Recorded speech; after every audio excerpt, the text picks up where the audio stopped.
record. Hey, red light's flashing. Hi, everybody. I want to welcome you to the American Society for Environmental History's online interview series. I'm very honored and privileged today to be talking to Geoffrey Wallace. My name is Edward Melillo. I teach in the Environmental Studies and History departments at Amherst College in Massachusetts. And I was on the Rachel Carson Prize Committee that selected Geoff Wallace's dissertation as this year's prize winner. I was honored to serve on that committee with Kendra Smith-Howard and Joanna Dean. And of all the dissertations we read, Geoff's dissertation was just the most masterful. It's called The History and Geography of Beeswax Extraction in the Northern Maya Lowlands, 1540 to 1700. And he wrote it for the History and Classical Studies Department at McGill University in Montreal, Canada. So if you get a chance to get your hands on this dissertation, or the book that I hope will result from it, I would highly recommend that. The writing is clear, crisp, pithy, vivid, and compelling. And it's very much going to excite and interest those of you in environmental history. And I'm assuming that's most of our audience today. So thanks for joining us. I wanted to open up, Geoff, with a quote that you begin the whole dissertation with from Bartolomé de las Casas, the Dominican missionary and historian, who said, "Where there is wax, there must be many other good things." So from there, take us into the Yucatan and tell us about how to get us located here. Sure. Well, that passage from Las Casas, he wrote that, I think, some 20 years after finding this 20-pound or 25-pound or so hunk of beeswax sitting in the sand on a beach in Cuba. I think initially had no idea what he was looking at, but in time came to the conclusion that this must have come from the Yucatan Peninsula, because 20 years later when he wrote this, that was the predominant wax extraction point in the Americas. So decided that, well, it must have been a canoe full of traders that dropped this in the ocean and then it eventually floated onto Cuba's shores. I'm actually a bit skeptical of that explanation. It turns out that that piece of wax was precisely the Spanish unit of measurement that wax was exported in. So chances are it actually turned up quite a bit later and was probably washed off the deck of a Spanish ship somewhere. So when Las Casas says where there must be wax, there must be many other good things, a great many Spaniards were disappointed at what actually bore out when they arrived in the Yucatan Peninsula. Now, when they say many other good things, presumably that might refer to gold bullion, which Spaniards were always keen to get their hands on in the colonial world. But in reality, the Yucatan Peninsula is nothing like the rest of Mexico or the Andes, for instance. It is a limestone shelf, the entire landscape. So water drains directly into the surface. There's no surface mineral deposits, no gold to be found. And what eventually ends up propping up the colonial economy in the Northern Maya Lowlands, or the Yucatan Peninsula as it's more commonly known, ends up being beeswax and textiles for the most part. Great, thanks for that introduction. I mean, one of the things that I noticed immediately as I began to read your work from the foreword or the introduction onward is just how many fields and subfields you're thoroughly engaged with. And these include commodity history, animal studies, obviously geography.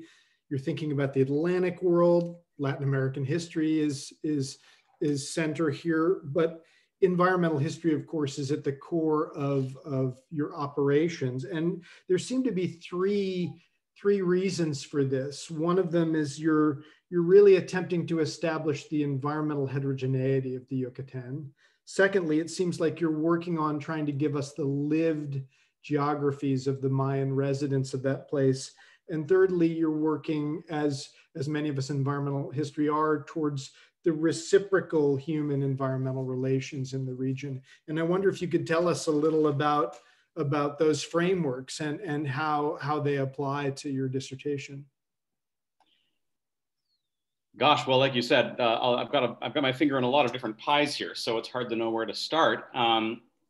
But let's maybe build it from the ground up. So starting with the environmental heterogeneity of the region. On the face of it, the Northern Maya lowlands sound a bit like that description I gave earlier of just this kind of karstic limestone shelf. And it's been treated in a lot of both the historiography and in other work until pretty recently, including in archaeology, as a kind of homogeneous environment. But as I delved further into these sources, it occurred to me that actually, like, this whole region as a single entity is a much too broad unit of analysis, and that in fact, even very small variations in climate or soil availability or surface variations, anything along those lines, can actually have a pretty noticeable impact on the history of beeswax extraction, for example, but B, also like the lived experience of, like you said, of Maya communities in this region. And those are borne out in the documents and in the wider historical trajectory of it during the colonial period. Yeah, one of my favorite quotes comes from a field not so distant always from environmental history, but from the great historian Herbert Gutmann, who was much more known as a labor historian, who said in 1983 in an interview, "The central value of historical understanding is that it transforms historical givens into historical contingencies."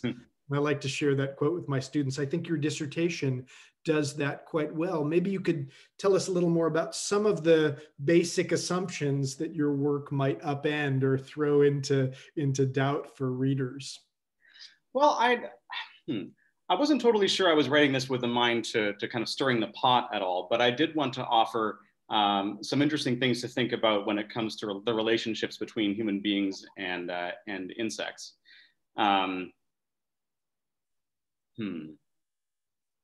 Well, we could even perhaps begin there. I mean, in chapter 3, you bring the insect that's at the center of this story in some ways into full view, and that's the Melipona, the stingless bee that's apparently, according to you, been raised by Mayan communities for about a millennium and a half at least, and maybe that human insect relation is a place to begin. Having just published a book on human insect relations in world history, I'm very much attuned to that part of the story. So let's begin there.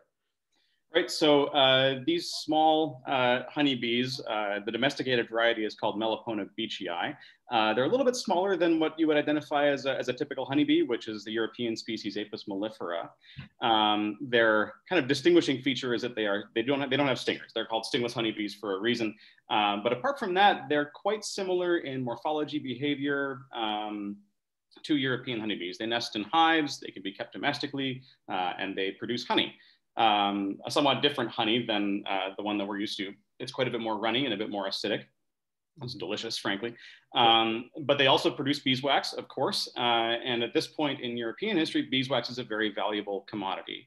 However, in the Yucatan Peninsula, Maya communities are using mostly the honey as the main kind of economic output of these insects. Of course, when the Spaniards turn up, they end up blundering into pretty much the only region in the Americas where there is systematic, ubiquitous, and very sophisticated beekeeping. But their instinct was not to use honey as an article of economic value, but rather wax, because at this point, all of the Americas are actually quite wax-strapped, and it's an essential commodity, in particular for the Catholic Church, because beeswax is called for illumination, for in a lot of tribute requests in the Yucatan Peninsula, for example, but it's this kind of like this core piece of Spanish and Catholic material culture that really only the Maya lowlands can offer to the rest of the Americas to the greater extent. Mm-hmm. Yeah, I mean, one of the things you do, which very much impressed the committee as we were reading your dissertation very effectively, is you show how the beeswax extracted by Mayan communities was there to satisfy Spanish demand after that colonial presence begins, but it also allowed these communities to assert economic autonomy and political leverage and freedom from Spanish rule. And so it seems like there's a paradox in some ways to the role of beeswax, and maybe you could expand on that a little, because I think that's something that would also very much interest the readers of this work. So the main driver of that paradox, again, gets back to the environmental history of bees in this region. So when the Spaniards first turn up, the the domesticated variety, Melipona beechii, is what they immediately turn to for wax. But for a number of reasons that I get into in the dissertation, the harvesting of beeswax quickly shifts from domesticated honeybees to wild species of stingless honeybee, which includes Melipona beechii, but some 11 or 12 others. And most of these species are concentrated to the south and to the east of the northern Maya lowlands, where the weather is wetter, where forests are thicker, and where tree trunks are wider, which is one of the key preferences of these insects. They prefer to nest in trees with bigger cavities in them. And of course, that allows for bigger nests, which means more wax. Of course, the paradox comes in where Spanish control of this region is concerned. This is at the edge or beyond the zone of Spanish influence. And the northern Maya lowlands, or the colony of Yucatan, has often been described as one of these kind of frontier colonies. I'm not totally comfortable with that term. It's more of a, the edge of Yucatan is more of what James Scott would call a shatter zone, one of these places where the various shards of state formation accumulate over time and create kind of unique societies. Of course, this is where most of the wax is located. And here's the paradox. The Spanish need beeswax to prop up this colony and its coffers. But beeswax can only be found in places where the Spaniards don't have control. So on the one hand, the Spaniards are resorting to the power of the state and their role as economic guardians to the rest of the Atlantic world, as far as Maya communities are concerned, to enforce the collection of beeswax. But the commodity chain that provides that beeswax extends way beyond Spanish knowledge or understanding, or really even control. And to a point, it actually incentivizes the collection of wild wax by Yucatec Mayas near or beyond the zone of Spanish control.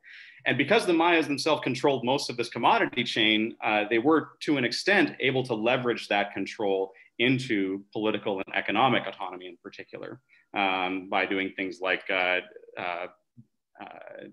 agitating in their own interests where wax was concerned, threatening to flee into the forest if wax demands were too high, or by simply selling wax of their own accord, kind of beyond the Spanish system, selling it between Mayas within the peninsula, and basically profiting off of the movement of this commodity as it slowly progressed from beehives in the forest all the way to the coast and then on to Mexico City, and where most of this wax was headed afterwards. Mm-hmm. Now you're bringing up the Atlantic world here, and one of the fascinating things you do is compare and contrast beeswax with some of the other commodities coming out of woodlands of Latin America at this time: rubber, cinchona bark, chicle. Cinchona bark, of course, used for its anti-malarial properties, and chicle, a latex-like substance used to make gum. Maybe you could talk about that a little more, and how different and similar beeswax is to those transatlantic economic exchanges. Right. So I wish I'd gone into this a bit more in the dissertation, actually. And if I do end up writing a book, that'll be one of my key objectives, is going to be to actually extend this outward a little bit and compare and consider some of these other, like, better researched commodities of the Atlantic world and try to understand beeswax within this framework. But the gist of that, of the analogies that I drew, was that a lot of these commodities share certain things in common. Specifically, they are commodities that are, or natural commodities that are endemic to the New World. They are extracted by indigenous peoples who are at the far end of a commodity chain whose main driver is Spanish demand, or demand in the wider Atlantic world. But a lot of these commodities are gathered in spaces beyond Spanish control or beyond European control. And that is one of their kind of key points of historical significance. It shows how the chains of demand and commodity flow, generated principally by European economic expansion into new places, can actually reach beyond that expansion and into places where Europeans really don't even have any presence, and can alter the environment and alter human environmental interaction in those places. Right, right. Now, one of the things, just speaking to a bit of this, one of the things that all three of us as committee members felt when we read your dissertation is that the maps play a central role, which is something you probably want to hear, being a cartographer and a geographer, not just as an adornment, sort of an accessory, but as fundamental to making one of the arguments you make in the piece, which is about this shift from intensive to extensive extraction of beeswax. And maybe give us a little bit more on the role of maps in both making that argument and in the larger project, and in maybe your scholarship in general, because it seems so fundamental to what you're doing. Right. Well, so when I started collecting these documents that had spatial data, so they would have like the name of a town and then maybe like a paragraph describing how much wax was collected, how many times per year. It's very hard to see patterns in that information when it's just written down in an archive. And this is kind of where GIS is really useful as a way to analyze this kind of information. I mean, the trick is like finding all of these towns, you know, seeing if they're still where they are 300 years ago. Some of them aren't anymore. So that was like a good year of work just putting that together. But then the picture that came out was this historical process of changing patterns of beeswax extraction that moved from places with higher population, which is in the Northwest. These are places where most Mayas at that point in time lived and where the Spanish colony was concentrated. But then 100 years later, that's flipped on its head. All of a sudden, almost all of the wax is coming from the margins of the Spanish colony, and it's being extracted by different means. And that shows up in the maps. And that, I think, is kind of the key here, to use maps to show that there is heterogeneity in extraction that changes over time. And then my job when these maps, when I first made them and when I had this pattern in front of me, my job was to try and ask, like, okay, well, first of all, is this correct? Like, is this data really any good? And there's a whole chapter dedicated just to that in the dissertation. But then also, why does it look that way? Why does beeswax change from intensive collection in domestic contexts to extensive collection at and beyond the margins of the colony? Mm-hmm. Yeah, and I think you really succeeded there, and I can't wait to sort of see what comes next. It sounds like you are now working as a professional cartographer, so that map making has gone from maybe one aspect of your graduate life into your full-out profession at this point. Is that right? That's correct. Yeah, I realized right towards the end of the dissertation that this was going to be a skill well worth pursuing, and that of all the things that I did in my research and writing, mapping this out was what I really enjoyed the most. And it's the kind of thing that I can sit down for 8 to 10 hours a day and do without taking a break. So yeah, I got a certificate in GIS and transitioned into professional cartography. And now with the pandemic and the job market being an abattoir, it's actually turned into a pretty good line of work for me. I will say I went on your website and it is replete with quite beautiful maps. So for those of you who are interested in Jeff's work, you can I'm making a plug for you here, can certainly check that out. And that sort of leads into my next question that I was very curious about, because it was something that I did not experience. And that is, what was it like to be finishing up a dissertation in this pandemic moment? You know, maybe you were breathing a sigh of relief that you'd done all the extensive archival work in Spain and in the Americas prior to the travel lockdown, but tell me a little about that. Well, let's see, I submitted my dissertation before, like just when we were first hearing about coronavirus in the very early days. And then my defense was scheduled for March 20th, which is like a week after the lockdowns really started. And for a minute, it was just chaos. I had no idea what was going to be happening with this. Am I defending it all? Like, because at the time, McGill was actually quite strict about defenses being in person. And I even put out some feelers saying, like, what if we have to do this remotely? And the answer was, we don't know. So eventually, like initially it was canceled, and then it was rescheduled, and then I went back to the original date, and I was able to defend remotely from my living room, which was surreal. But ended up actually being quite a lot of fun. We found a way to loop in some spectators and family, and as I'm sure some people watching you might have recently defended know, I mean, it can be done. What I really felt deprived of at the end of all that was that kind of that sense of relief and the party afterwards. You know, I spent 8 or 9 years on this dissertation, and then I just kind of had to sit in my living room, not able to go anywhere to celebrate or you know, do anything really exciting with my spare time for the time being. So it had a drawback for sure, but in the end we made it work, and I'm very grateful that we did. Good. I mean, we're living in the borderlands of improvisation and sometimes even implausibility with this Zoom realm. Going forward, I've got a few questions just out of personal curiosity that may intrigue some of our listeners and viewers as well. The stingless bees, the Melipona bees about which you write, aren't they also the exclusive pollinators for vanilla? That's correct. Yeah. Yeah, and that might be, I think in terms of directions, you might take the research, that connection would certainly be a sort of fascinating one, because I know from my colleagues, and I do a bit of work on African environmental history, the importation of pollinators for the African vanilla production has all sorts of historical links to Latin America as well. That might be ways to extend the story outward if that's something you have ambitions to do. So I just wanted to confirm that indeed I've got the right pollinator for the crop that I'm talking about here. Yes, that's right. Yeah, they are the only pollinator for, like, because they're quite a lot smaller. And actually, some of these stingless bees, especially from a family called the trigonids, they're tiny, just a few millimeters across in some cases.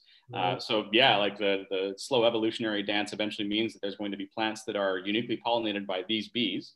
And that more importantly cannot be pollinated by European honeybees from Apis mellifera, which is the dominant strain of honeybee across most of the world now, including in the Yucatan Peninsula.